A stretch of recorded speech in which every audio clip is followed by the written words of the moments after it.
tuulada liga kaxando hay baahida loogu daran qoorna haysta waa baahi gabdhood meeshaan gabdhihii ku dhashay magaalay galeen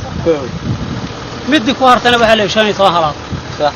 15 ka salaadna nin dhalinyaro ma haysto ni odayaha haysta ninkii haystana gabar la siiyay kii aan haysana gabdhihii waa dhoofsado wuxuu dhigtay magaalo annagu marka waxaan rabnaa dad badan oo dhalinyaro Soomaaliya ku nool tuuladan gabdhay u baahan yihiin gabdhahaas ayaguna inay noo baahan yihiin dalka ay ku jiraan waa ka warqabnaa in baahidooda ayagana naloo soo gudbiyaan anagana la gudbiyaan waa intaas intaan caawashada kan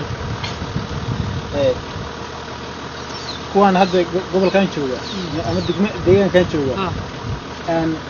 rag uma baahna miyaa macnaha waa u baahan yihiin laakiin odagii dhalaan la rabin marka ayaguna waa ka tagaan dhaqaalay ku xiran yihiin dhaqaale ninkii aan haysanna lama rabo ninkii dhaqaale haystana gabar uu sii dhaqaalihi marka waxa u batay dhaqaalihi marka odayaashii u bateen dhalinyaro ma haysan baahi gabdhood waa jirtaa